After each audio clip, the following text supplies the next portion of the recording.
testimonis que poguessin aportar elements sobre els quals, a part de ser molt importants en la memòria familiar, poden generalitzar-se i ajudar també a les recerques històriques o a posar el focus en altres aspectes que sovint no es posen.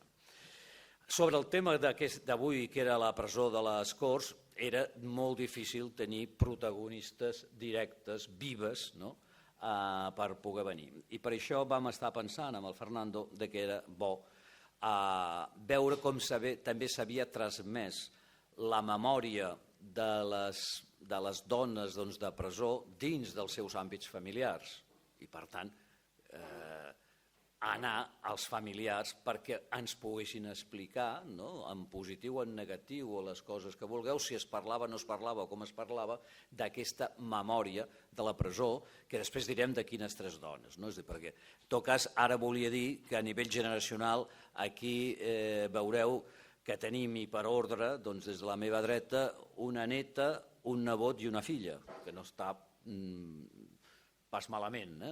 Ens falta una altra neboda, de la tieta de la neta, que és la Sílvia Munt, que per una qüestió concreta, que està de rodatge i tal, ens ha demanat moltíssimes disculpes de no poder acompanyar-nos aquí. Però com en tot cas teníem a la Eva Fortes Assa, és a dir, que és la neta de la Núria Munt i la neboda de la Sílvia Munt, doncs encantats de la vida. Després, si vol, la Eva explicarà com ens hem retrobat, és a dir, perquè és tota una altra història, això, i amb el Fernando, que ha estat molt bé. És a dir, ara vaig més al gra i a donar la paraula als que han d'intervenir. En tot cas, explicar que volíem, i per això els hi preguntaré, aquest element, com en l'àmbit familiar aquesta memòria de dones preses s'ha transmès. Apunto, per ja començar, estem parlant de dones molt especials i molt concretes. Estem parlant de dones amb una identitat, en Ricard Vinyes diria, amb una cultura política de les classes subalternes molt i molt pronunciada, amb un fil conductor, sobretot una generació extraordinària, amb d'altres, però aquesta extraordinària, que és la JSU, les Joventuts Socialistes Unificades. Aquella gent, aquelles joves, que a partir del 31 van intentar construir la democràcia republicana amb una paraula que ara es diu d'empoderament propi, construint organitzacions juvenils pròpies i al final, a l'any 36, construint una grandíssima organització, la Joventut Socialista Unificada de Catalunya, en la qual les dones tindran, com veureu, un protagonisme importantíssim i que, permeteu-me dir, serà la gent de la JSU, homes i dones, els que en el fons seran els protagonistes de l'antifranquisme a casa nostra. Seran aquesta gent les que seran el fil conductor, que ens portaran a la transició a la democràcia, els que construiran democràcia en aquest país i, per tant, aquí els hi devem tantíssimes coses. Per tant, són tres dones amb una identitat política molt marcada, en aquest cas concret la JSU, però amb realitats, ja veureu, professionals i d'altre tipus molt diverses. Molt joves, i diran després les seves edats i tal. Però bueno, comencem, vinga, comencem per... La tenim aquí a la pantalla, aquesta senyora que té un nen en braços, es diu Núria Munt Tomàs i és una persona que va parir a la presó el seu primer fill, el Carles, a l'any 1944. I és una altra història que, en tot cas, ja podrem parlar, però per dir el que el Ricard Vinyes estava introduint, que a les presons de dones també hi havia nens i nenes, però també van néixer nens i nenes, i en les condicions que van néixer, i després tot el que els hi van fer perquè poguessin tenir aquests nens i nenes, totes aquestes coses. Per tant, comencem. Insisteixo, agraeixo molt la disponibilitat de tots els que estan en aquesta taula. No és fàcil parlar d'aquestes coses, és la història familiar, és tot això, però com em deia el Carles Vicente, que som amics, de la joventut comunista, nosaltres ja venim d'aquesta història, tenim allò que es diu el deure moral d'estar present en aquestes coses i en aquestes taules de memòria familiar. Però comencem per la Eva, tu mateixa. Vaja, moltíssimes gràcies per tot, per organitzar aquestes jornades que són, jo crec, molt importants de fer viure aquesta memòria que s'està oblidant, que mai es parla, sobretot de les dones, perquè jo he crescut amb moltes històries del meu avi, que era molt important, que jo l'estimo molt i dintre de la família també, que era l'Albert Assa, i sempre em demanen les històries del meu avi, però la meva àvia també va tenir un paper molt important. Hauràs d'explicar qui és el teu avi. És dir, potser tu el podries explicar millor. Una pinzellada només per tal. Bueno, he de dir, jo parlo com a neta, o sigui, jo no sóc experta en història, jo el que conec són les històries que m'han anat contant quan jo era petita i ells encara vivien i després dintre de la família. Doncs el meu avi, l'Albert, va néixer a Istanbul quan els seus papers encara posaven Constantinople, perquè era el 1909, va sortir a Alemanya, va viure a Hamburgo d'adolescent, a l'època nazi va tornar a Turquia una estona i després va venir a Espanya amb les brigades internacionals i li van encarcelar moltíssimes vegades, li van condenar a mort almenys 2 vegades, potser 3, crec que són 3, la meva mare diu que 3, i estant aquí va conèixer la meva àvia, la Nurimun, que era de Barcelona. De fet, era del barri del Clot, que és on visc jo ara. I per mi això és com molt emocionant perquè jo no soc d'aquí.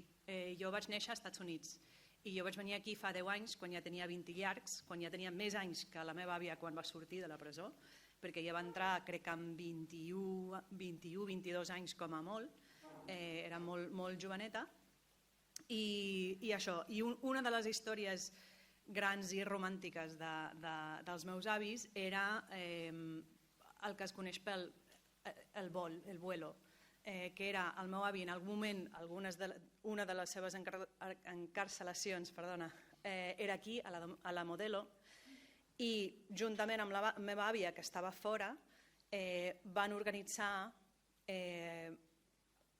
a través d'uns papers falsificats poder sortir ell amb crec que 4 més. 2 més i la Clara Pueyo a la...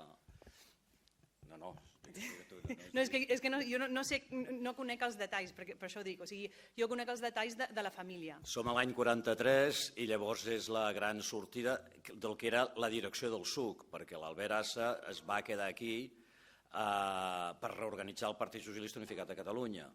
Ell durant un temps va fer de traductor per la Creu Roja, tema important, és a dir, en els camps de presoners per les brigades internacionals. És una persona que era un políglota, és a dir, parlava moltíssims idiomes i a més a la presó va aprofitar per traduir a Rilke. A Rilke, sí. És a dir, de joventut. I aleshores se les empesquen per a veure com poden sortir, perquè han estat condemnats a mort i per tant la gent amb condemnes a mort doncs clar, tenen prioritat per sortir.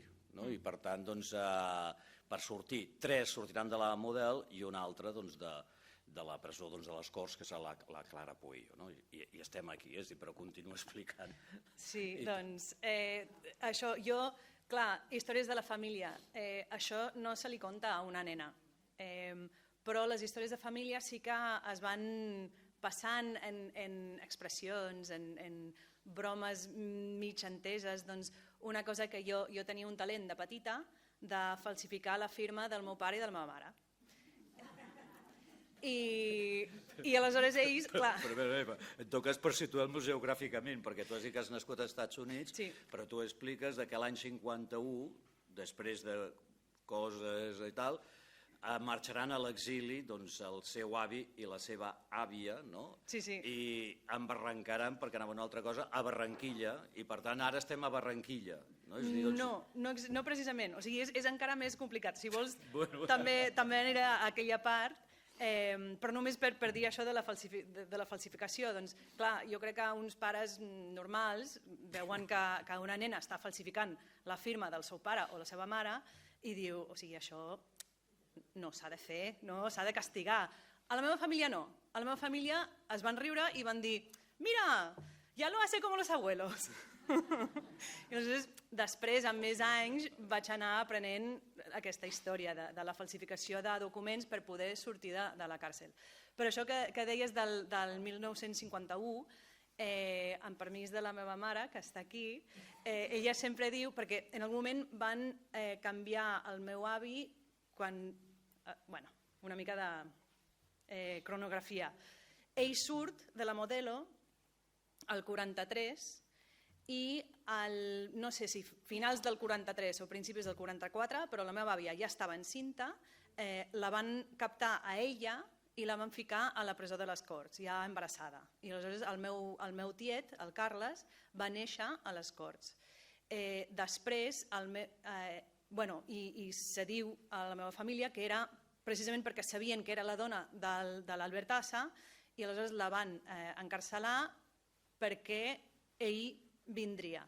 I al final ell es va deixar encarcelar també, però no li van soltar a ella. De fet, ella sempre deia que era gràcies al seu fill que ella va poder sortir, perquè el seu fill, no sé si va fer amics o va fer ulletes amb alguna persona, no sé, però ella deia, o sigui, ella va passar, crec que 2 anys a la càrcel. També hi ha una història que vull contar sobre el meu tiet quan va néixer, però arribant a això, doncs encarcelen una altra vegada al meu iaio i li traslladen a Canàries. I llavors la meva iaia, ja que havia sortit, estava sempre ja amb el fill anant de Barcelona a Madrid intentant demanar, perquè tenia pena de mort el meu avi una altra vegada, intentant fer qualsevol cosa perquè pogués sortir.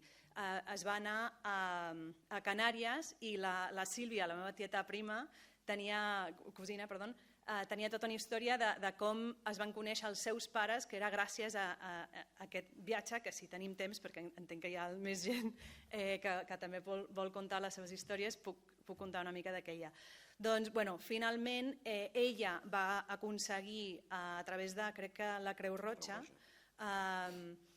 una carta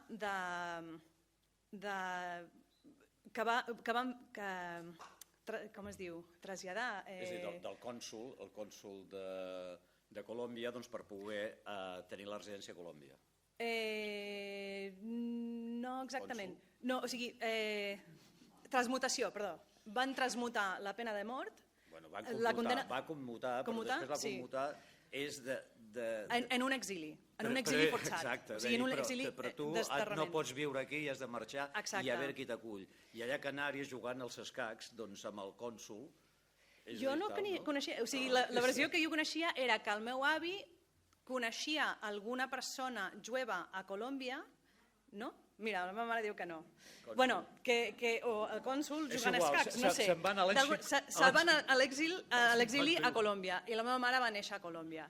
La meva mare va estudiar, ja quan era adolescent i adulta, va anar als Estats Units a estudiar. El meu pare, que era de Mèxic, estava ja a la universitat als Estats Units i per això jo vaig néixer als Estats Units. O sigui, tot més o menys situats. O sigui, també Fortes, tothom em diu que és un cognom català, però de fet ve d'Ucrània, perquè l'altre costat de la família també té històries de guerres i refugiats i coses del segle XX, que crec que és tothom. Una petita cosa més, i passo la paraula, sobre el fet de parir a la càrcel, a la presó de les dones, de les Corts, perdó. La meva àvia no era religiosa, no era gens religiosa, i el meu avi venia d'una família jueva, però ell tampoc ho era. Quan va néixer el meu tiet, la monja jefa de tot, que no sé quina posició tindria, li va amenaçar a la meva àvia i li va dir: o el niño se bautiza o no amamanta.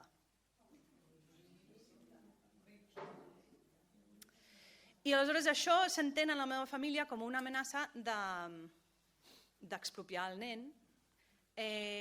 I el que van fer era el meu besavi, el pare de la meva àvia, que mai la va visitar a la presó, va organitzar 2 cotxes per anar a replegar el nen, emportar-lo a la Catedral de Barcelona, que tinc una còpia del seu certificat de bautizo de la Catedral de Barcelona. Mentrestant, el meu avi, que en aquella època estava escondit, o sigui, estava amagat totalment, va anar i va estar per darrere d'un arbre o d'una columna i va haver passar el seu fill en entrar a la catedral. I així van bautitzar el meu tiet, així va tornar a la presó de les Corts i la meva àvia va poder mantenir el seu fill. I així ja ho deixo perquè més històries hi ha i vosaltres en tindreu encara més. Doncs gràcies.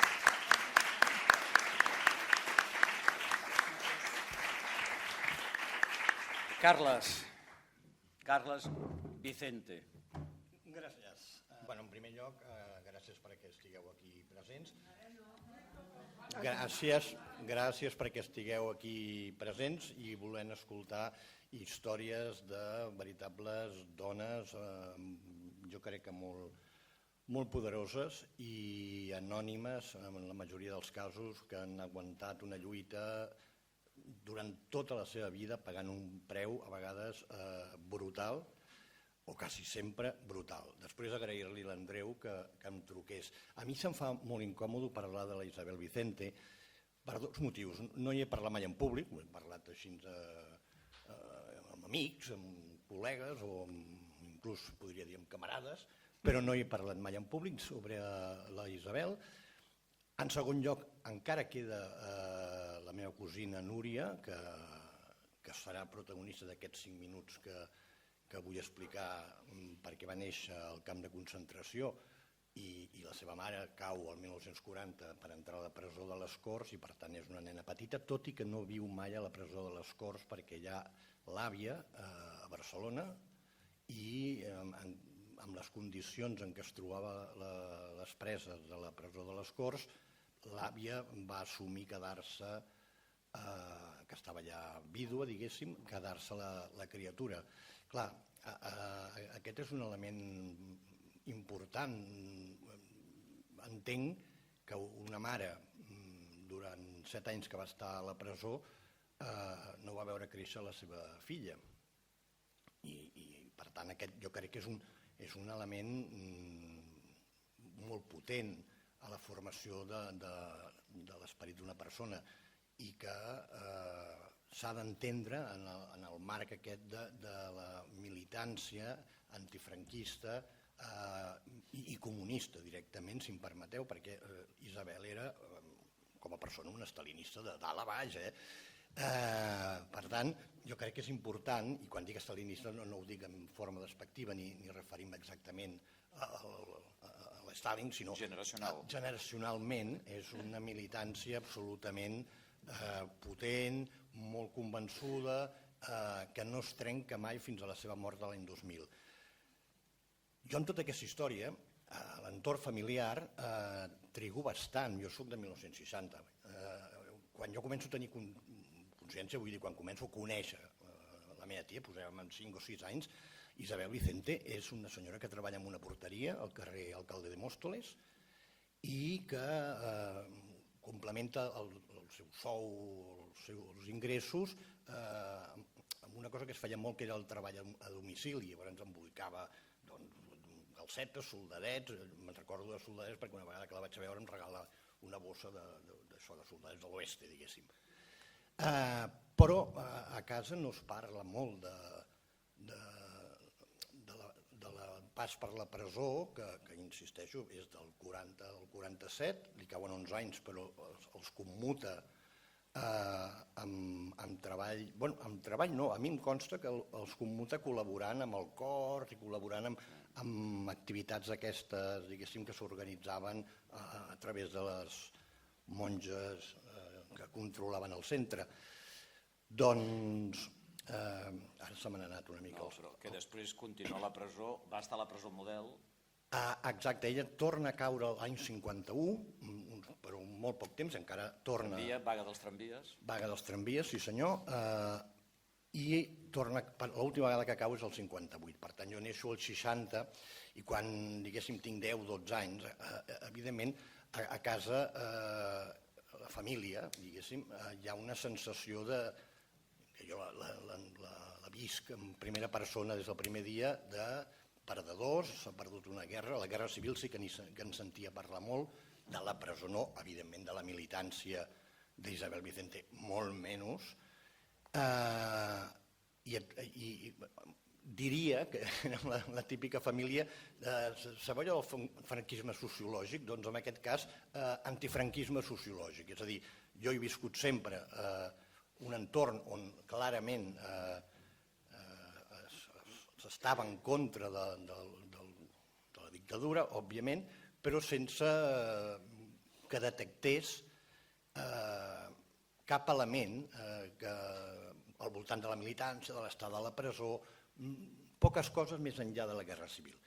Si em permeteu, després, amb la vida, el 75, 76, com deia abans l'Andreu, tinc l'honor de participar amb la Joventut Comunista de Catalunya i començo a conèixer algunes coses en paral·lel de la meva pròpia tia, que ja en aquells moments ja comença a ser una persona gran, però de cop i volta descobreixo que ha estat tots aquests anys sent una militant de pedra picada, que evidentment jo la conec com ara diuen, una cèl·lula inactiva, perquè és evident que una persona que ha caigut 3 vegades abans del 60, a partir del 60, el propi partit no pot treballar gaire amb ella, i per tant és una cèl·lula dormiente, no se'n diuen, i...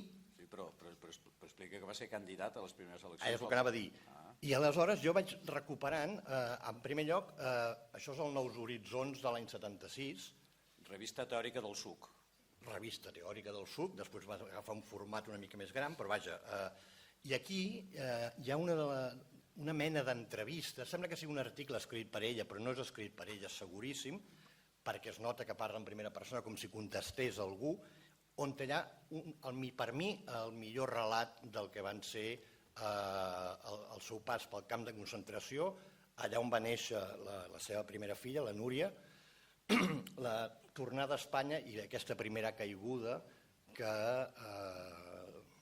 va comportar, a més, em sembla que eren 20 i pico, m'ho vaig apuntar l'altre dia, el 40 cauen 51 militants comunistes, que a més, un mor a Villa Laietana i 2 són condemnats a mort, que és el Numen Mestre i l'altre em sembla que es deia Pons, i començo a recuperar la figura de la que és la meva tia i començo a parlar amb ella. Per cert, rectificació del que s'ha dit abans, mai va ser presidenta de l'Associació d'Expresos Polítics. Va estar des del principi a l'Associació d'Expresos Polítics, però com a vocal de la Junta.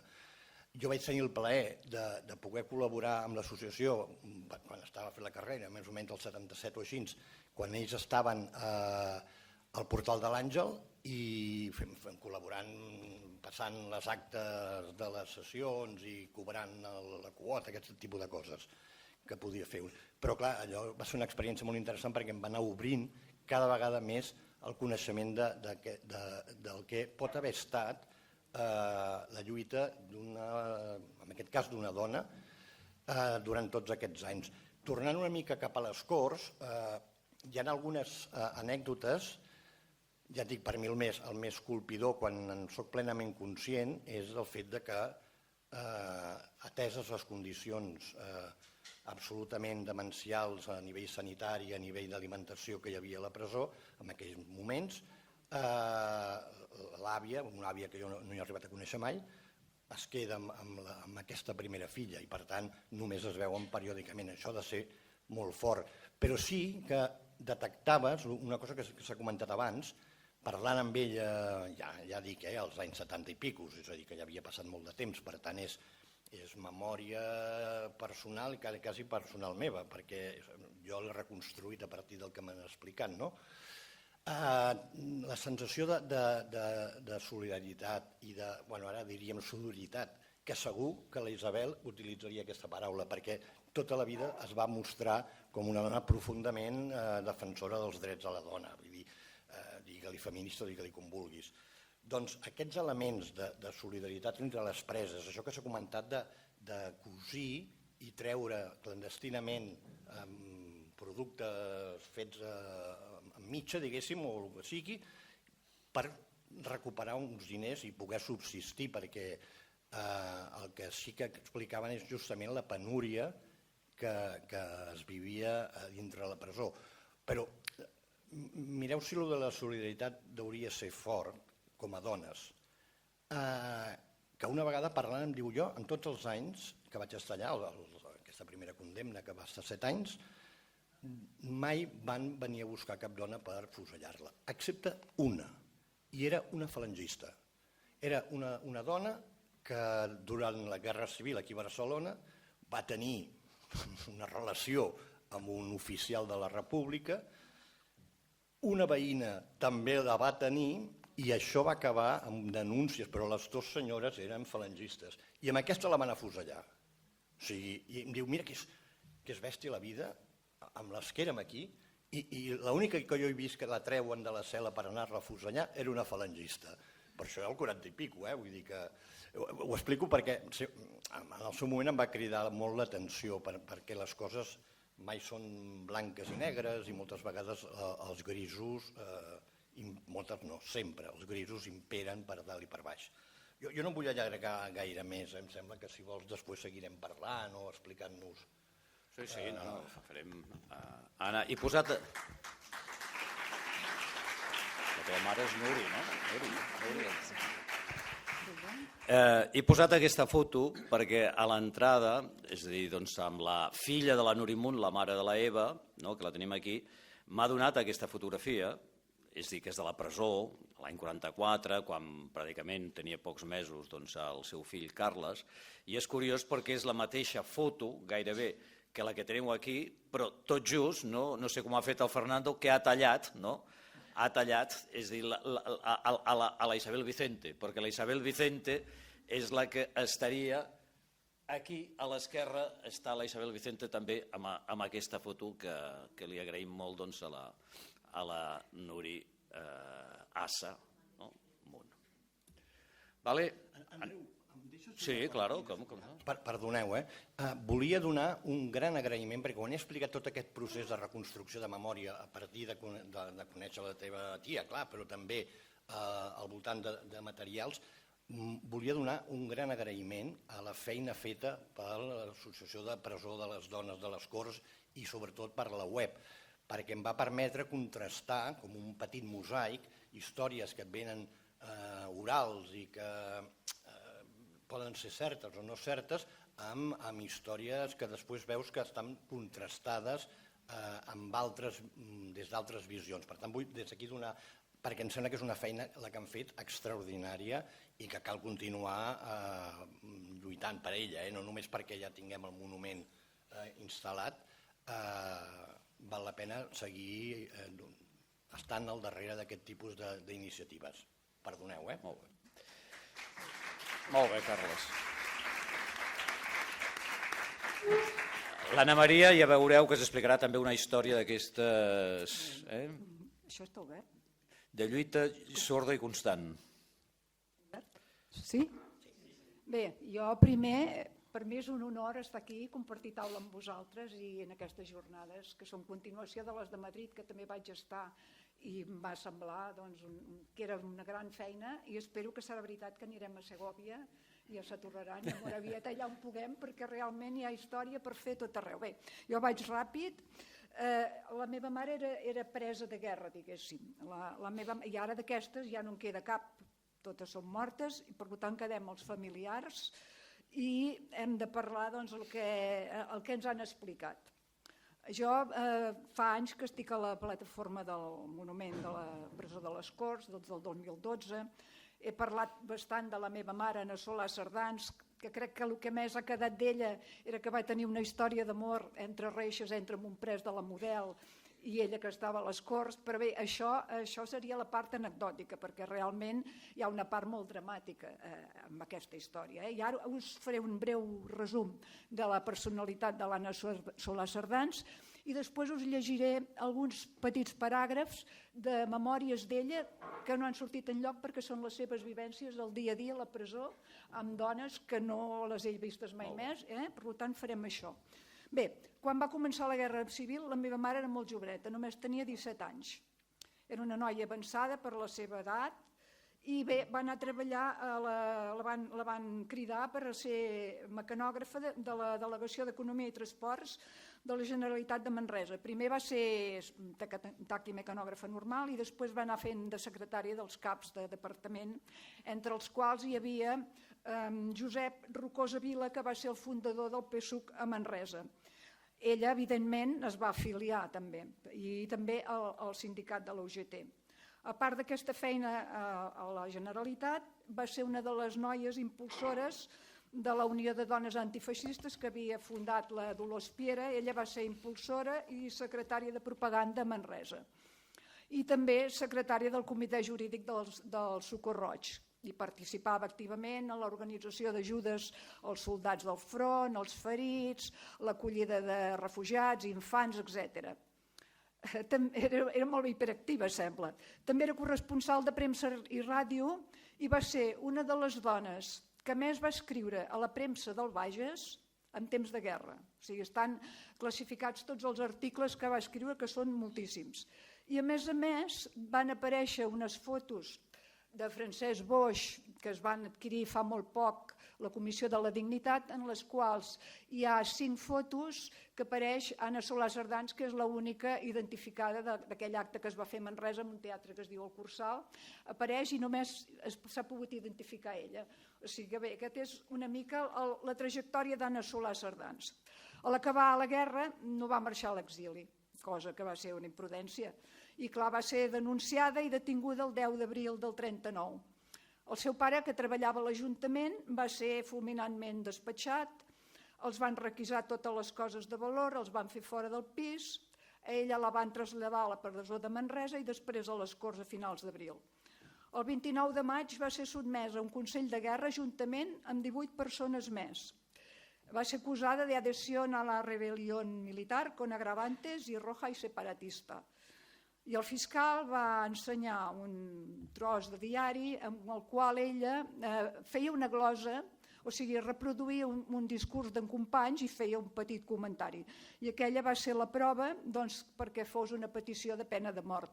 D'aquelles 18 persones, les 4 o 5 primeres les van condemnar a mort i ella era una de les tals.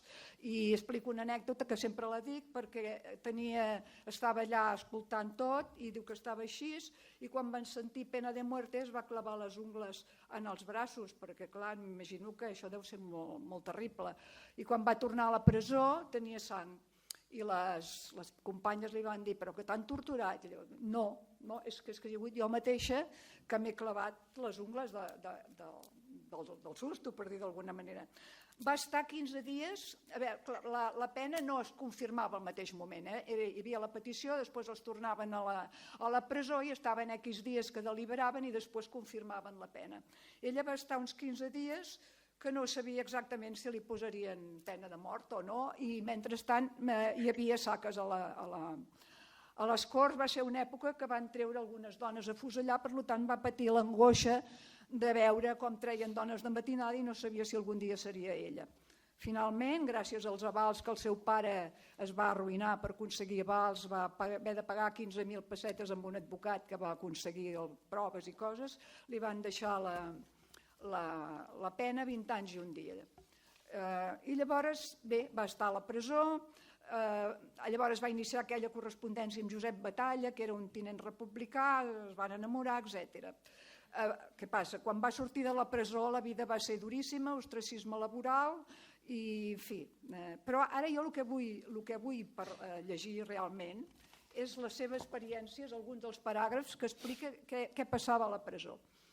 Ara parlaré una mica de les malalties, la infermeria i el metge. Diu, a la presó hi havia una infermeria i de tant en tant passava el metge, que es deia Luis del Valle.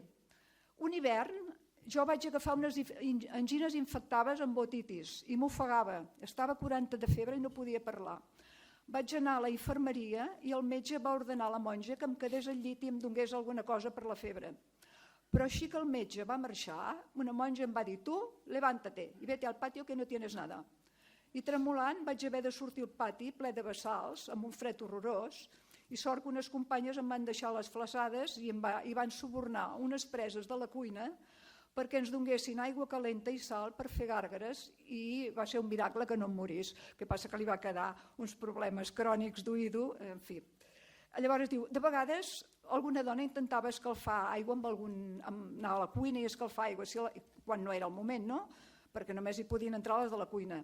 I si la monja ho veia, venia corrents i donava un cop de peu al pot o el que sigui, al biberó, i malament, i eren castigades. I l'altra, es va desencadenar una epidèmia de tifus que va delmar mitja presó. I com a medida preventiva es van intentar vacunar, però com que es feia tard i malament, doncs en van morir més que no pas se'n van salvar, perquè es veu que no s'acabava de desinfectar bé i tot això. Les monges aprofitaven qualsevol ocasió per humiliar-nos. Una vegada els meus pares em van regalar pel meu sant una pintura retrat que representava Santa Anna amb la meva cara, que l'havia fet un meu amic, pintor de Manresa, quan es pensava que m'havien d'executar. No li van poder donar personalment, la van haver de donar a la monja, i quan la monja la va cridar li va dir: ven, Anita, mira qué retrato tan bonito. Te han mandado tus amigos de Manresa, ¿te gusta, verdad? ¿Te gusta? Pues mira, li va explicar. O sigui, això eren els detallets que tenien les monges. Un altre dia s'havia d'homenatjar una personalitat que venia de visita i ens van fer posar banderes espanyoles per tot el recinte. Una dona es va referir despectivament a la bandera dient: ai, aparta aquest drap. I va venir la monja i la va castigar una setmana a pa i aigua al calabós. Sor Felipa, que era la superiora, era una dona cruel i corrupta, que retallava en benefici propi els pressupostos per a l'alimentació, per tot el que podia, i es lucrava, fins que al final aquesta dona la van treure castigada de la presó, perquè hi va haver les mateixes preses van queixar-se al director, i aquesta dona al final, doncs aquesta monja va sortir castigada. Llavors una altra monja molt coneguda, que deia sobre Ausència, que ella diu era presumida, i nosaltres ens pensàvem que es pintava amb el material que requisava les preses. Portava la toca molt blanca, amb les ales molt ben enterques i emmidonades, i intuïem que s'acostava perquè la toca li feia un sorollet característic quan rascava per algunes parets dels passadissos. Hi havia una altra monja molt lletja i sorruda, que li dèiem Sor Pirata, i Sor Maria, i Sor Adelaida, i Sor Clara, i Sor Lucila o Lucía, no sé. Aquesta última tenia fama d'entrar en èxtasi com Santa Teresa, però nosaltres sabíem que eren atacs epilèptics o problemes mentals, i que un dia se la van endur a un sanatori. Diu, les preses polítiques plantàvem cara i ens negàvem a cantar el cara al sol, emparades amb l'anonimat de la massa. I en comptes de dir viva, dèiem mora Franco. I ens castigaven al calabós, a pa i aigua, i ens feien uns discursos que ens deixaven pitjors que uns draps bruts. Ens deien que eren més dignes les assassines, les lladres i les prostitutes que nosaltres, perquè elles es penedien del seu passat, i nosaltres érem unes descregudes, unes indecents, unes roges irredemptes, que ens podriríem allà dins i quan sortiríem ja no valdríem per res. O sigui, això era les hijas de la caritat. El capellà també es volia convertir per força i feia com uns xantatges que si no anaves a missa no et feia els informes per sortir. I la meva mare era de les que intentaven anar a missa tant com podia. Y un día diu que le iba a decir, pues si sigues así, nunca te voy a firmar los informes para salir. Y ella le iba a contestar, pues usted mismo, haga lo que le parezca justo, pero si por su culpa me tengo que quedar aquí y luego ir desterrada, lejos de mi casa, sin medios de vida, y me lanzo a la perdición, eso caerá sobre su conciencia. Sí, jo crec que la meva mare. Vaig ser capaç de plantar-li cara i no em va tornar a molestar. I els informes favorables al final me'ls va fer. Ara, no sé si m'allargo molt, parlaré un moment de les nostres companyes.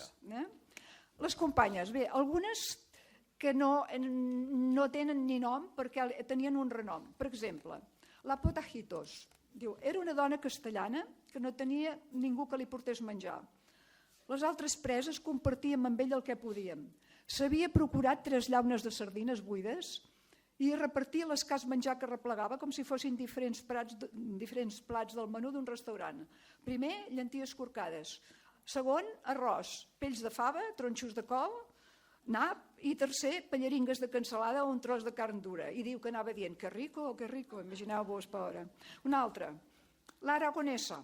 Era una dona molt alta i molt grossa, molta força física. Era analfabeta i sempre, això a la meva mare, em demanava que li llegís i la redactés les cartes per als seus fills. I a canvi no em deixava fer la feina pesada de plegar la màrfaga i fregar. I em deia, niña, tu eres el cerebro pensante y yo soy el brazo ejecutor. Una altra. Aquestes són... Hi havia una dona del Baix Ebre, pobra dona, que estava acusada de participar a la crema dels sants de l'església del poble. Ella sempre ho negava i deia, ara ho diré en dialecte, ai filletes meues, però si quan jo vaig arribar ja hi havia tots los cristets per terra, la mare de Déu de grapes, i el pobre Jaio cremat, o sigui, el pobre Jaio era Sant Josep. O sigui, a veure, encara unes altres més, si us canseu paro, unes... No, perquè són unes anècdotes, això no sortirà mai en cap llibre, perquè són anècdotes personals d'un moment concret. Unes que sabien música, que els hi deien, a la presó hi havia un piano, perquè havia sigut un col·legi, hi havia un piano. A una li deien la Paganini, tocava el violí, i l'altra la Beethoven, perquè sabia tocar el piano. La Paganini era una noia de bona família que tenia trastorns mentals. L'havien trobat deambulant per Barcelona insultant els falangistes. Estava en presó preventiva i la seva família intentava treure-la i ho van aconseguir. Tocava molt bé el violí i juntament amb la pianista, doncs de tant en quant participaven en alguna festa que organitzava el director i tot anava bé fins que la Montserrat s'embalava i passava d'una cosa a l'altra i acabava, si no la frenaven, tocant a les barricades o la Internacional o l'Himno del Riego.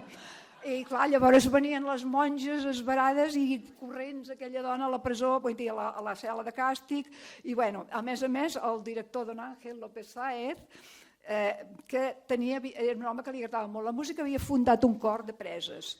I la Montserrat volia donar el to. I clar, imagineu-vos que totes les preses reien i el pobre director s'enfadava moltíssim i tot acabava com el Rosari de l'Aurora. Llavors ara parlem en sèrio un parell de preses molt interessants, que era l'Enriqueta Montoro Bravo, que era una dona molt sàvia i ara més gran que aquestes noies joves, una dona que llavors devia tenir els seus 40 i tants anys.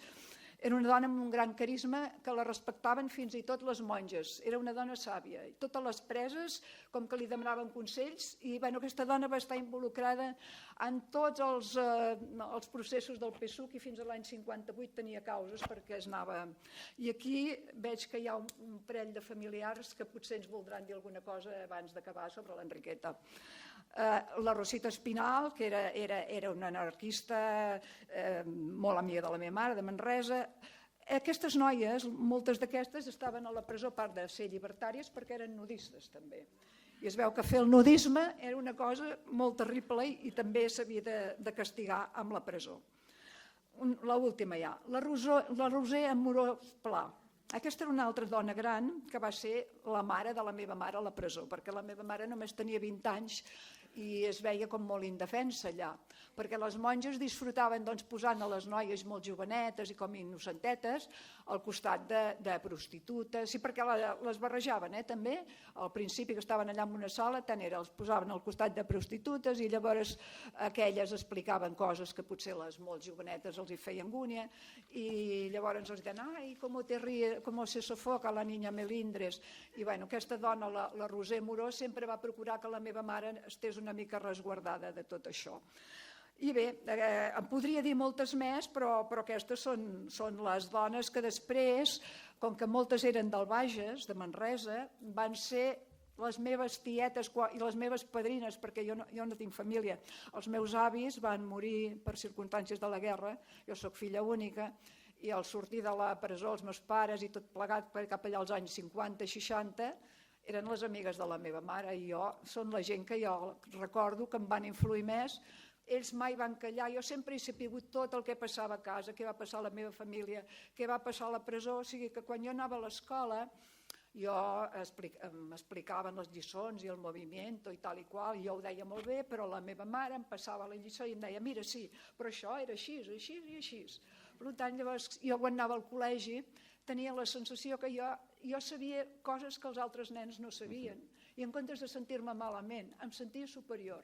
Us ho dic que jo, això, aquest capveri dels meus pares, l'he viscut com un honor, des de tota la vida. Us ho dic que mai no me n'he amagat, no n'he parlat tampoc perquè no era el cas, però així que he tingut l'ocasió n'he parlat i en parlaré perquè crec que per mi és un orgull ser filla de presos polítics i ho reivindico i sempre estaré al costat dels que lluiten per la llibertat i per la democràcia. Bé, i ara acabo. Espereu, un moment, que dic l'última cosa. L'última cosa és que tot això, que jo estic aquí des del 2012, però el 2009 va sortir la figura de la meva mare ja a Manresa i s'ha publicat molt sobre ella, i ara, la setmana passada em van donar la gran notícia que l'Ajuntament de Manresa ha decidit afegir al nomenclàtor una plaça amb el nom d'Anna Solà Cerdans. O sigui que us ho comparteixo en primícia i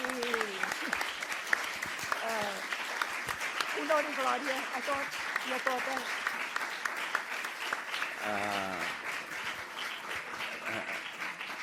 Veieu com a vegades no calen presentacions de la gent perquè ja heu conegut aquí a l'Anna Maria Batalla, és a dir, que és una guerrera. Soc una batalla, exacte. I dues coses importants, que després volia fer una altra pregunta, és com ha canviat això les seves familiars, no? En aquest cas la seva mare, a la vida d'elles. I de l'Anna Maria Batalla, doncs el que jo explicava ara, ha fet una cosa importantíssima, un blog per recollir totes aquestes coses, però sobretot per explicar les amigues de la seva mare. És a dir, no és només la seva mare, sinó és tot això.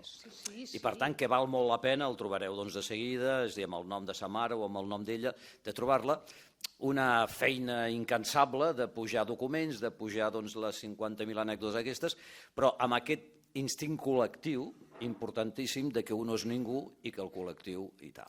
I per aquí anava a les preguntes ja més personals. Ara ens han explicat qui eren aquestes tres senyores que es van trobar allà a les Corts, però com en les respectives famílies, i mireu que hi ha famílies de tot tipus i que han fet itineraris molt diferents. El Carles ho ha explicat molt ràpidament, però la seva cosina neix en un camp de concentració, però del nord de França, és a dir, no al sud, i per tant, és a dir, dues senyores que apareixen a la presó, és a dir, en un camp de concentració, és a dir, imagineu-vos l'element aquest, però comencem una altra vegada per l'Eva, que la tenim aquí, i com veieu, parla un català perfecte. I la pregunta que li hem de dir és, com és que parles aquest català tan perfecte? Vinga, Eva. Bueno, gràcies. No crec que sigui perfecta, la veritat, i sobretot com estic nerviosa i em surt una mica... El meu marit és valencià i em surt ahir el valencià.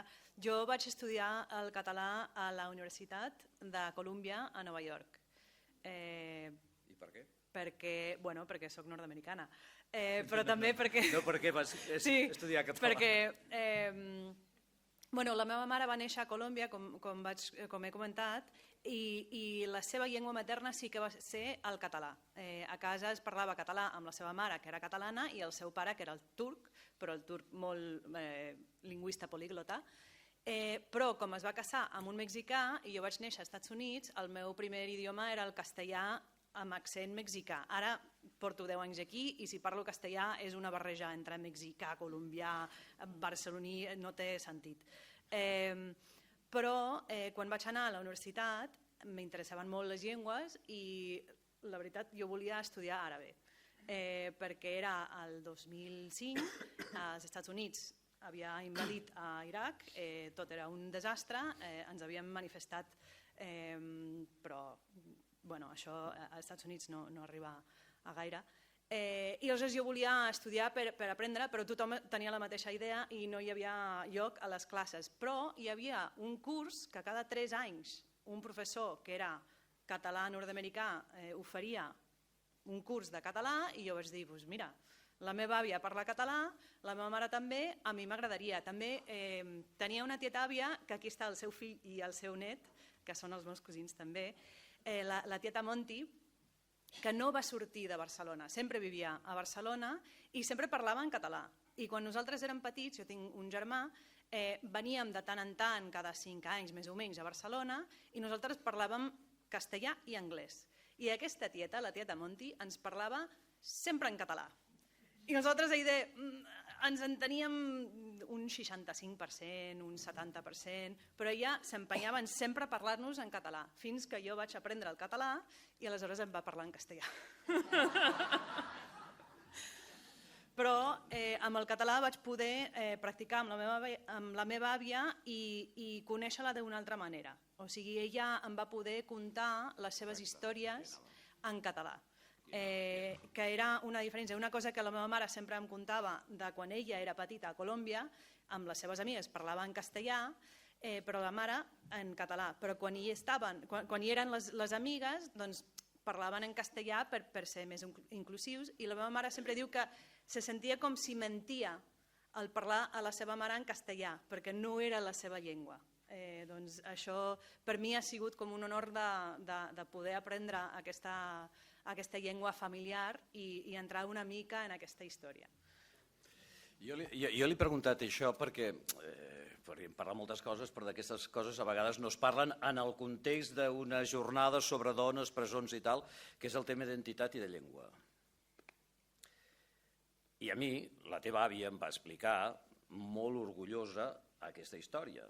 Em va explicar, i diu, i fins i tot, ara la meva filla, que està a Colòmbia i tot això, doncs s'ha posat a aprendre en català, perquè diu, doncs clar, és a dir, la seva llengua materna, diguem, és el castellà, perquè sa mare va tallar aquí, i diu, i jo vull parlar en català amb la meva àvia. Això no ho sabia. Sí. Veus, aquesta és l'altra història, l'altre costat.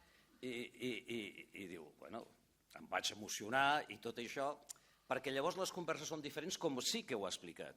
Sí. És a dir, que és un fil molt important aquest. Hi ha diferents tipus de llenguatges, diferents tipus de llengua, amb què parles i tal, i és a partir d'aquí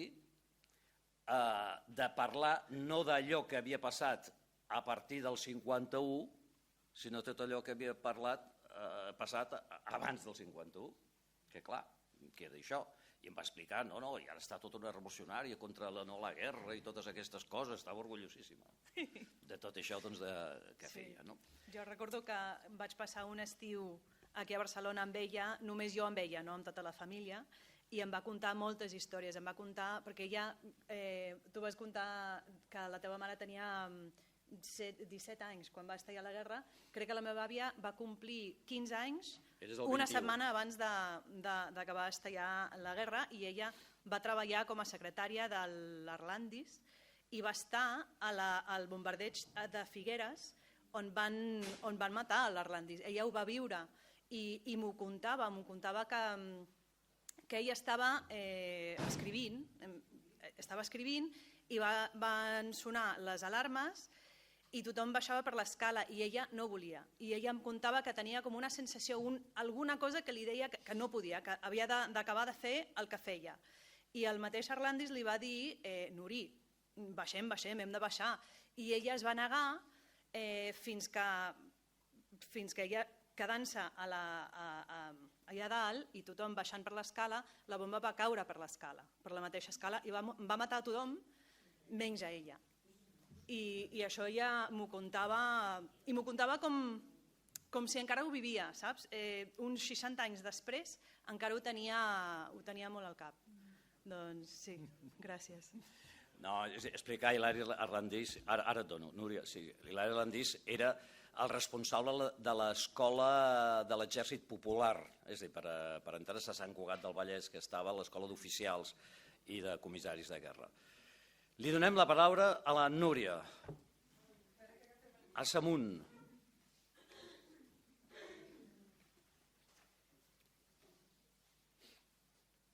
No vull allargar massa, perquè hi ha massa dels munts, però la meva mare, sí, tenia 15 anys quan va esclatar la guerra. El meu avi era carpinter i era una mica tancat. La meva àvia crec que era més política i el seu germà crec que era organitzador dels estibadors del port. Crec que a través del seu tiet Quimet ella es va lligar per anar a un lloc que es deia Els Pins. Els Pins del Vallès. Era Sant Cugat del Vallès, els Pins del Vallès. Doncs ella va anar als Pins del Vallès i va estar treballant allà perquè arribaven les brigades i arribava molta gent. Era molt joveneta, tenia 15 anys. La història amb l'Arlandis, ella acaba sent la secretària de l'Arlandis. I després que maten a tots, ella vol baixar. Li diu, no baixis. I li diu, haig de baixar. Doncs baixa, li tapa la cara amb una boina i baixa perquè sap que amb el seu maletí n'hi ha documents importants que ella els agafa i els fa arribar a la vídua de l'Arlandis a París. I ella ho sentia que era el seu deber fer-ho perquè tenia que seguir-se lluitant. Ella també va estar a camps de concentració amb la Teresa Pàmies, entre altres. Que van ser molt bones amigues. Sí, molt bones amigues fins al final. I en un moment donat, la meva àvia havia portat els altres 3 fills cap a França, però la meva mare estava en un lloc com Laval, al mitjà de França. El 41 ella torna a Barcelona i sempre dic jo, 41, per què està tornant a Barcelona? Ha mort la meva tieta en exili i ella està baixant Hitler per França i ella diu, aquí ens pescaran a tots també una altra vegada. I ella torna a Barcelona i s'incorpora a la resistència i és aquí on coneix el meu pare. Que amb el pretext d'ensenyar-li francès, així vam fer la connexió.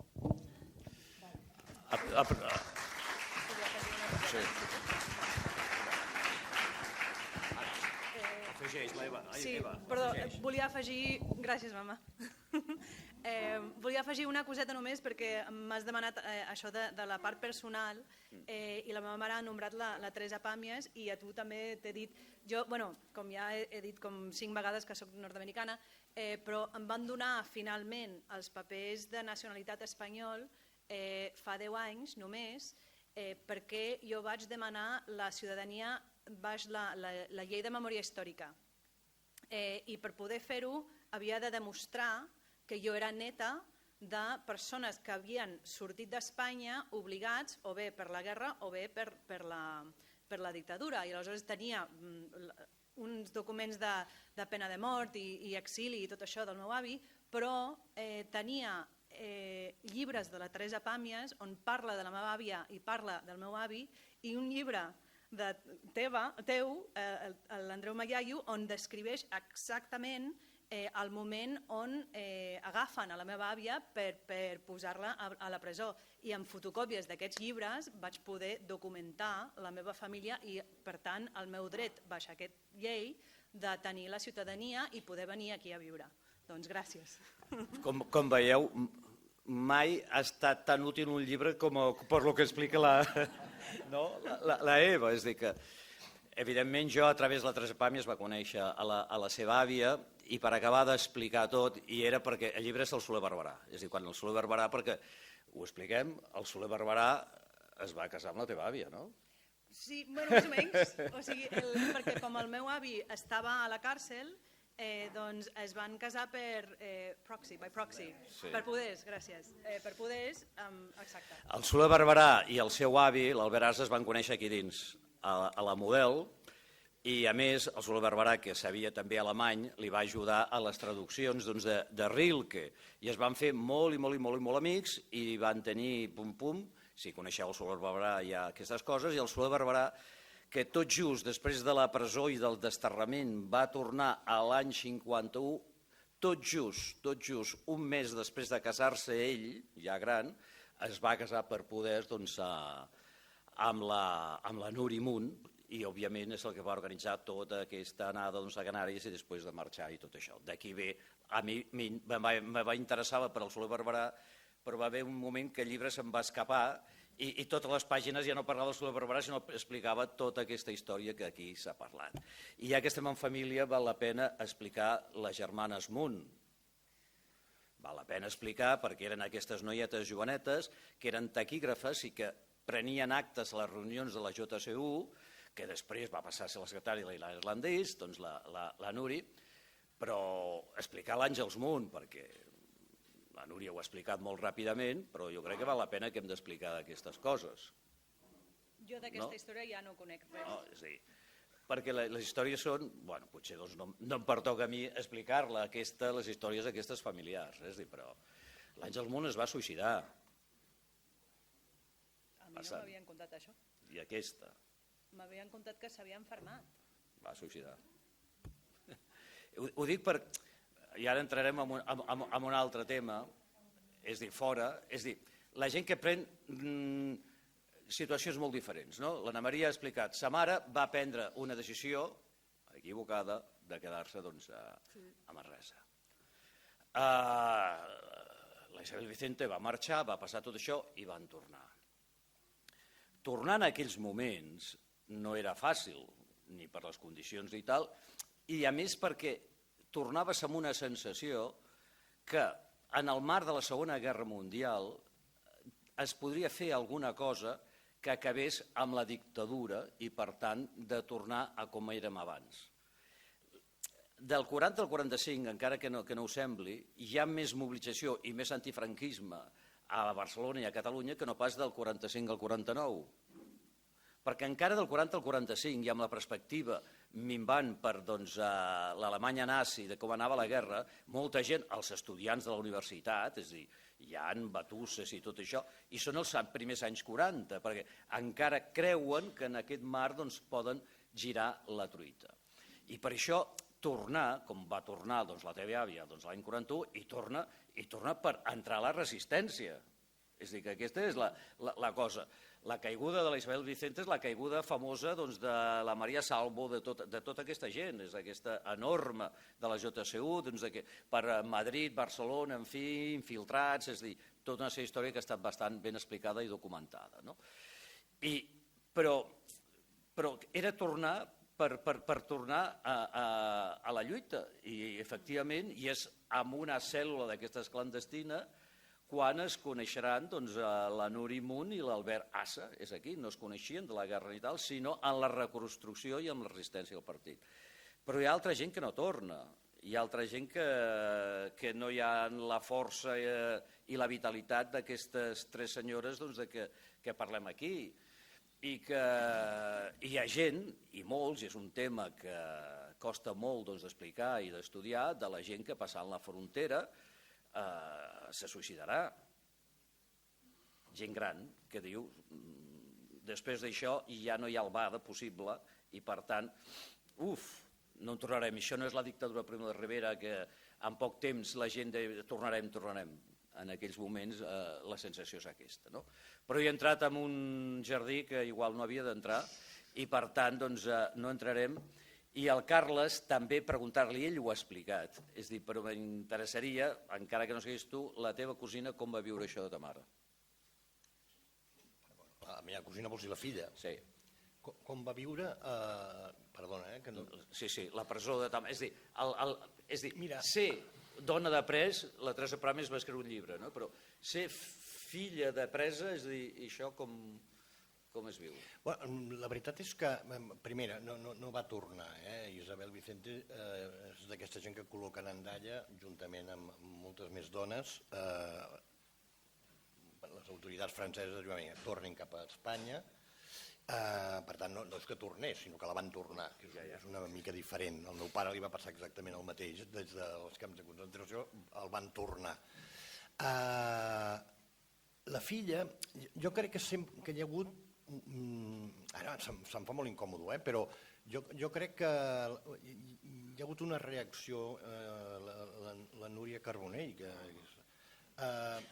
molt contrària o molt poc interpretativa de la vida de sa mare militant.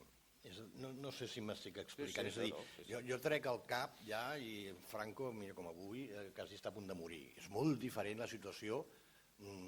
La meva cosina va néixer el 39, 40, el 39 crec, allà al camp de concentració, per tant és molt més gran, vull dir.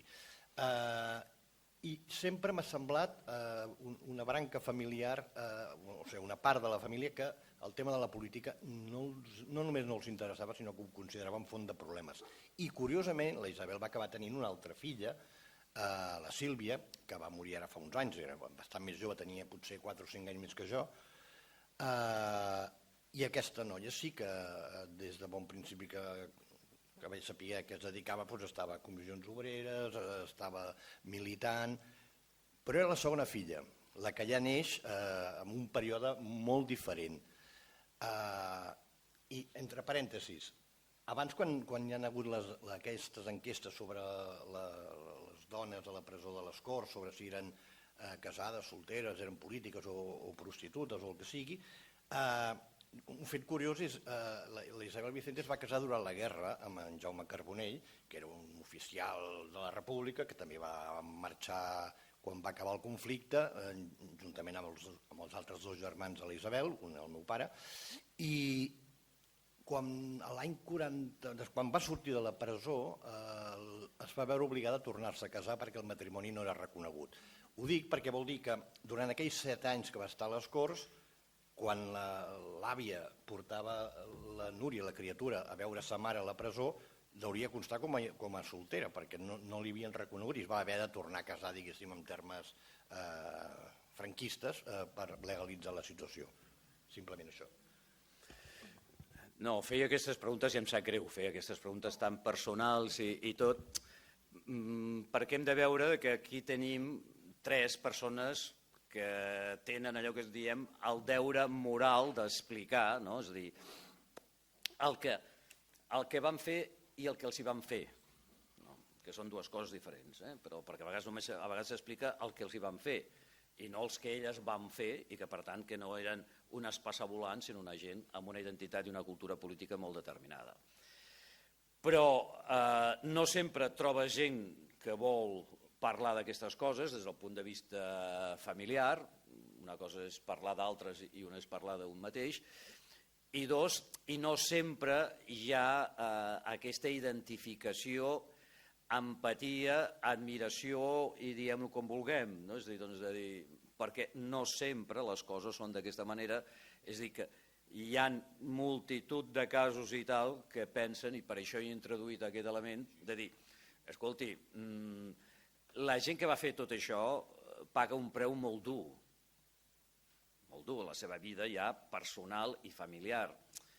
I no sempre a vegades penses que els teus fills o la gent que t'estimes i que t'és propera entendrà totes aquestes decisions, és a dir, entendrà per què t'has complicat la vida.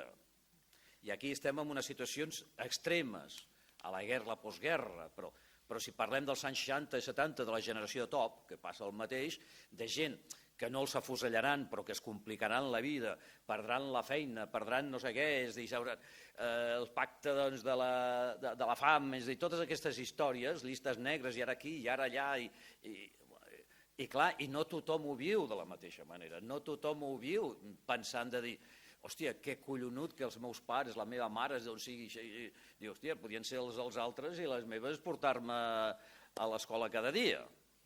És a dir, ho dic, no? És a dir, per posar un altre exemple i ho entendreu de seguida. Fa uns anys es va fer una gran exposició sobre les barraques, el barraquisme a Catalunya i tot això. I amb tota bona intenció del món, diu, ho farem per tots els districtes i tal, i llavors agafarem gent que va viure a les barraques, que faci unes taules rodones i que expliquin les seves històries i tal. Quin va ser el resultat?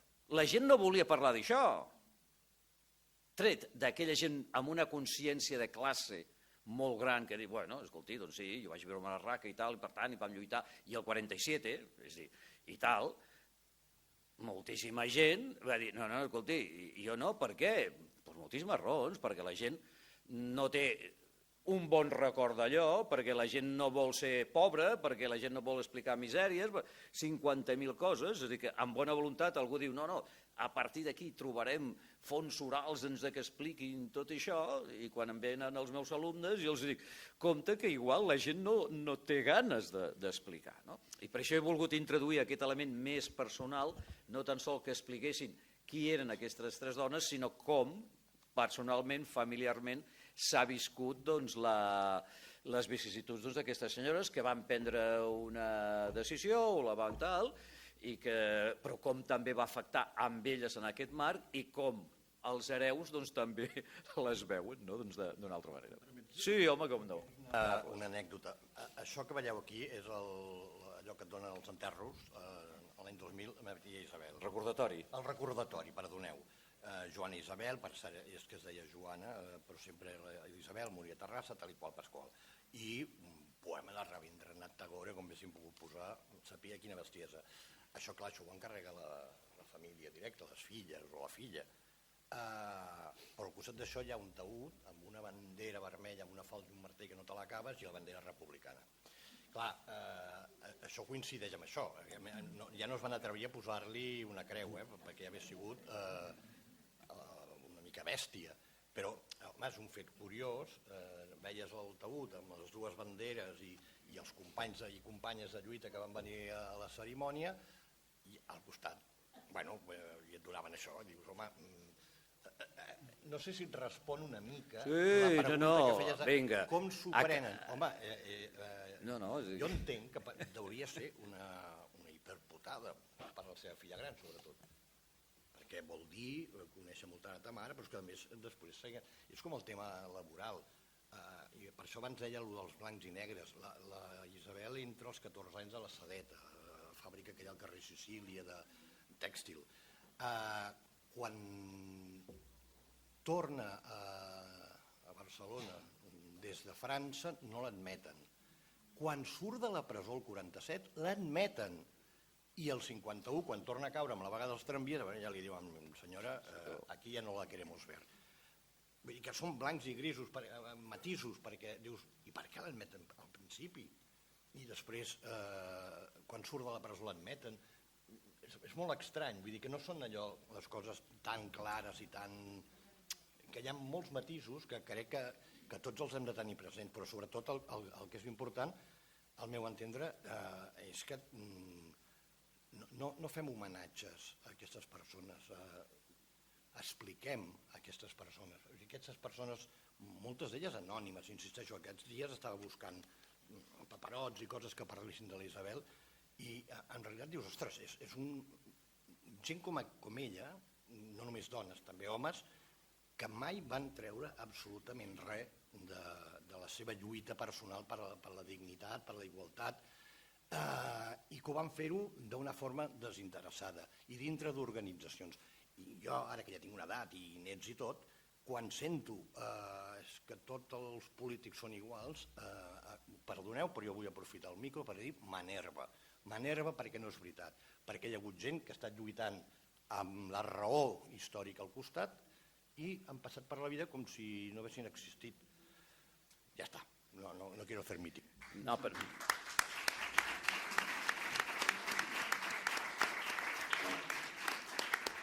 Núria, sí? A la batalla? Doncs abans de la batalla, per lligar amb això del Carles, li donarem. A 2:15 hem d'anar a prendre la copa de cava, però vaig molt ràpid. Hem volgut fer això amb familiars, però la gran pregunta que se suscita de la intervenció del Carles i de la meva provocació és la següent. El propietari dels ossos qui són? De què? És a dir, els propietaris d'aquestes senyores qui són? Els familiars o les seves companyes de partit? M'explico? És a dir, aquest és un gran element i per això es produeixen aquests elements que ho ha explicat magníficament amb el funeral de la seva tieta. I això, no entrarem ara en aquesta discussió, però he dit els ossos perquè amb el tema de les fosses el tema està aquí al final. Qui és el propietari? Perquè igual aquell voldria estar amb els seus companys i amb els seus camarades que estaven allà, això sí, dignificat, és a dir, posant-hi tot això, però no, i qui se'l porta? El besnet 1, el besnet 3, el tiet 2, és a dir, un follon tot això. I per tant, que es produeixen en aquest àmbit, al final de dir, escolti, però allò, és a dir, aquelles persones, és a dir, qui és el marmessor, no? És a dir, qui és? Jo perquè sóc la neta, jo perquè sóc el nebot, jo perquè sóc la filla, o són els companys? Clar, és tota una història. Però, Anna, et vols sentir més la Núria. Tens uns minuts? És que jo no hi sento gaire, vull dir, que amb micròfon, perquè La Núria Assa... jo he heredat allò de la meva mare de la presó, de la pèrdua d'oïdo, jo també. Però tu i l'Eva teniu una cosa en conjunt, que és la música. Ben fort, o com algú escolteu, que si no ho entenc... De fet, Anna. un missatge ara després. Vine cap aquí, que si no, no ho entenc. Vale. Acosta't. És que no ho vull fer de protagonista. Acosta't perquè... Acosta't, El que m'ha fet, m'ha arribat molt fort, és que has parlat de les companyes. La meva mare, malgrat que va estar aïllada molts i molts i molts anys a Colòmbia, quan tornàvem aquí, lligava, jo vaig conèixer molta gent, que s'ha mencionat avui, i me'n recordo de petita que em va dir, no li dius a ningú, ni a la tieta, ni als cosins, ni res. Vam anar a un lloc a veure un dels que es va salvar de la fuita, que estava amagat encara a prop de la plaça. I per la mare, la solidaritat amb els companys de batalla i amb les dones de batalla sempre la van mantenir. I m'ha encantat que vostè s'hagi enfocat en això i vull sentir més. És que els companys en aquells moments eren la família. La família, pobres, estaven reprimits en el poble, també mal mirats i patint, però aquest patiment de la presó només ho sap un altre que ho ha tingut. I la meva mare tota la vida i el meu pare, que va estar a la Model gairebé 7 anys, els seus millors amics, els companys de la Model, que jo tinc molt per explicar de la Model i molts records. El que passa que del meu pare no se li ha fet tot aquest... no sé per què, perquè n'hi ha molts de presos de la Model i han sortit molts i tal, però jo tinc una documentació immensa de la Model. I jo he conegut... A veure, jo estic orgullosa d'haver conegut tots els companys del meu pare i de la meva mare, perquè per mi han sigut familiars, ja ho he dit abans, han sigut la gent que jo he après d'ells. He après molt i era molt petita i de veritat, jo no sé, però m'han inspirat i estic molt agraïda d'haver vist, no sé, a ser dipositari d'aquestes vivències, perquè ara no hi ha ningú, és que d'aquells presos de guerra n'hi ha cap. Els fills són molt grans, perquè esclar, jo vaig néixer 10 anys més tard que s'havia acabat la guerra. La meva mare, quan era a la presó, només tenia 20 anys. Amb el meu pare van tenir correspondència 7 anys i es van casar quan la meva mare en tenia 30, o sigui, jo vaig néixer molt més tard. I clar, altres fills ja són molt grans i no hi he tingut contacte, però en canvi... Doncs de petita veia els companys i venien a casa i, en fi, ha sigut la gran família de la presó. Doncs us agraïm moltíssim que hàgiu preservat aquesta memòria i que la vulgueu compartir amb tots nosaltres. A veure, molt ràpid perquè hem d'anar a celebrar alguna cosa aquí fora. Superràpid. Jo simplement agrair justament a l'Anna Maria Batalla, al Fernando, tota la gent que està intentant escriure sobre totes aquestes persones que, com dèieu, van lluitar i han quedat algunes d'elles en l'anonimat. I gràcies a aquests llibres, a les companyes, com dieu, aquí la meva filla està fent un treball d'investigació sobre la nostra familiar, l'Enriqueta Montoro. Aquí la meva mare, que potser és la més propera, era la seva tia-àvia, i una mica ho portaven també en secret. I va ser a partir d'un comentari d'un dinar de Nadal. La meva filla va dir m'agradaria estudiar ciències polítiques i la meva mare li va dir a veure si acabaràs en la càrcel com l'Enriqueta. I vam dir com? Què? Que teníem un familiar. I llavors a partir d'aquí vam començar a buscar, a investigar, a enviar correus, jo què sé. I després de quasi bé 5 anys, perquè em sembla que va ser a partir de la pandèmia que estàvem tots avorrits i vam dir doncs anem a buscar, vam començar a trobar coses i ara ella està fent una biografia de l'Enriqueta. Perquè no es perdi com a mínim aquesta lluita. L'Enriqueta no va tindre fills, no va tindre descendents directes, sinó nosaltres som descendents de la seva germana i per això ens costa moltíssim trobar qualsevol cosa perquè no hi ha res, realment hi ha molt poca cosa. L'Enriqueta ha tingut el record de totes les preses que l'han tractada, que segur que era una presa de les emblemàtiques, segurament totes la van recordar, totes les i com que hi va estar-hi tants anys, segur, vull dir... Sí, perquè va estar 8 anys... Però ens vam conèixer, vull dir, ella va posar una cosa a internet parlant de si algú coneixia l'Enriqueta Bravo i Montoro, i jo que estava fent jo soc wikipedista i m'he dedicat a treure biografies i posar-les a Wikipedia, en tenim com unes 150, que bueno, jo estic molt orgullosa d'haver Sí, fet sí. això. O sigui, per mi em causa una gran satisfacció, perquè és com anar-les traient d'allà on estiguin i quasi que són les meves amigues, aquelles dones. Les vaig assimilant com a, no sé, com amigues, les entenc, m'hi poso en la seva pell. I l'Enriqueta, clar, era Va ser molt emocionant. Un model a la presó. També hem Tothom, anat trobant totes les monges. exacte, llibres, no?, de la com és, la violinista, la Maca Mavis, parla d'ella, o sigui, vas trobant coses, però així citant-la, no? Clar, és difícil. I clar, és difícil, és Sí, difícil. no tenir fills i tot això és difícil, Clar. però bueno, buscant... Però bueno, hem trobat i seguirem buscant. També m'agradaria sols dir una cosa, que gràcies a que ella va participar i fer un munt de coses tipus a organitzacions, clubs, grups, hem trobat molta més informació gràcies a això, perquè quan m'hi vaig posar a fer la biografia i tot, vaig començar a recercar i vaig trobar, gràcies a tota aquesta informació, ja que ja no tenia descendència, doncs, gràcies a tot això vaig trobar realment i poder reconstruir la seva història. Sí. Hem d'acabar, Sí. Hem d'acabar. 10 segons, però 10 segons, i comença a comptar. Vinga. Andalusia queda només el 20% de les sentències i de tots els procediments, perquè la resta, el 80%, ha sigut destruït. O sigui, tots els historiadors amb els que jo he parlat m'han dit que no queda quasi res. O sigui, ho han destrossat tot a propòsit. Aquest Franco i sus atletes. Però ens queda la memòria i memòria de que aquí... Per suposat. No? I per tant, agraïm a l'Anna Maria, al Carles, a la Eva, a vosaltres i anem a celebrar el que vulgueu. Potser es coneixien i tot, eren del mateix partit.